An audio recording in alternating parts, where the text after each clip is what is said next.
Hey everybody! Today I'm going to do another read aloud where we make some inferences while we read the story.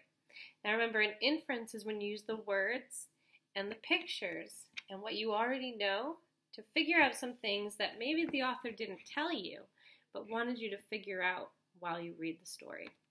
So today I'm going to read a book called Voices in the Park. And this book is really cool because it has 4 characters and each character talks at a different part in the book. And each of them is at the same park, but when you look at the illustrations, the park looks different depending on the person. Now the inference I want you to make is I want you to think about the words that each character says, and I want you to see if you could come up with some words you would use to describe that character based on the things that they say. What kind of person do you think they are? So let's get started. Voices in the park. First voice. It was time to take Victoria, our pedigree Labrador, and Charles, our son, for a walk.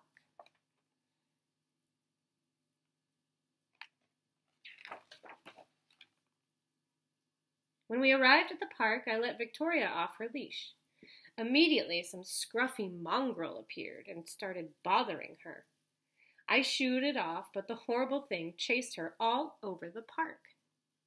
I ordered it to go away, but it took no notice of me whatsoever. Sit, I said to Charles. Here. Think about those words she uses. How would you describe this character?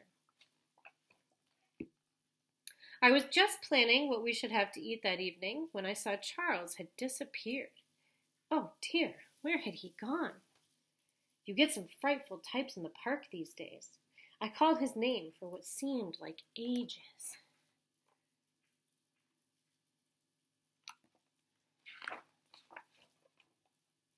Then I saw him talking to a very rough-looking child.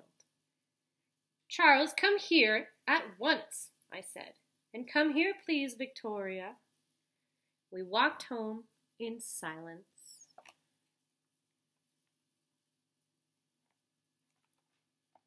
So think about the words that this character used and how the visit to the park was for her.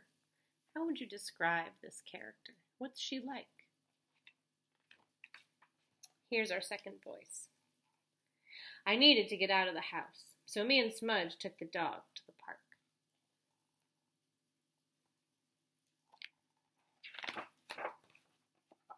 He loves it there. I wish I had half the energy he's got.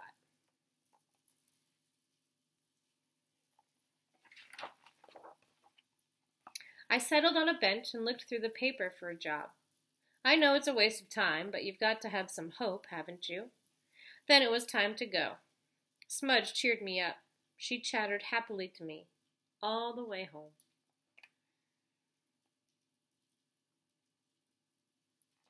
So that's our second character. And you'll notice the park looked very different to him than it did to the first person. And his words were very different. How would you describe this character? What do you think he's like? How's he feeling right now?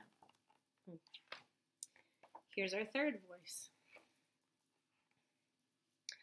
I was at home on my own again. It's so boring. Then my mother said that it was time for our walk. There was a very friendly dog in the park, and Victoria was having a great time. I wished I was.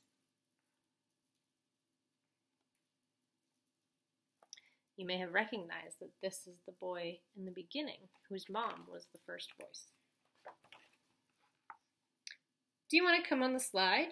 A voice asked. It was a girl, unfortunately, but I went anyway. She was great on the slide. She went really fast. I was amazed.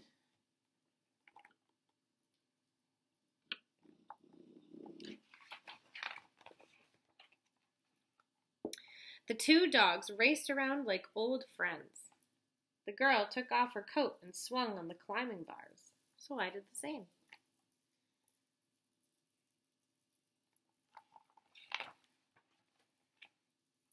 I'm good at climbing trees, so I showed her how to do it. She told me her name was Smudge, a funny name I know, but she's nice. Then my mother caught us talking together, and I had to go home. Maybe Smudge will be there next time.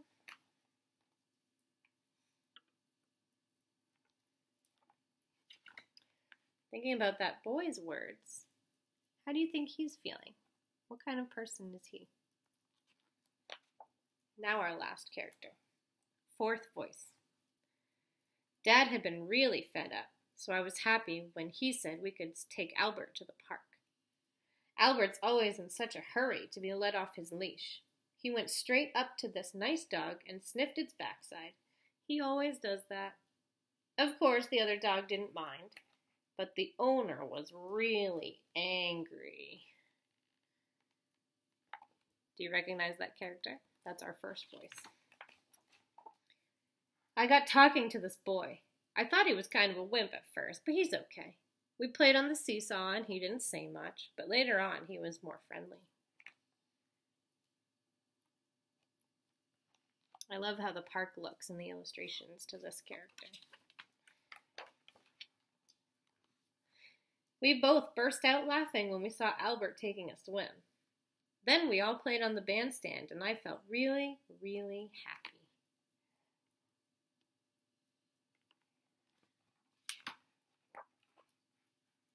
Charlie picked a flower and gave it to me. Then his mom called him and he had to go. He looked sad.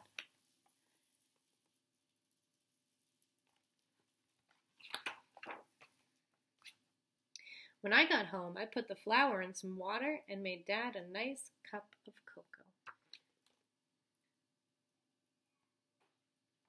Think about the words of our last character. The things that she said. How would you describe her? What I'm going to do is I'll post something on Seesaw that lets you write about what you thought about each of the four characters. What inferences did you make based on their words and maybe the pictures too? It might be a good idea to watch this story again, to really get a good look, now that you've heard it once, at the pictures and the words and all the different characters that are all connected. Bye!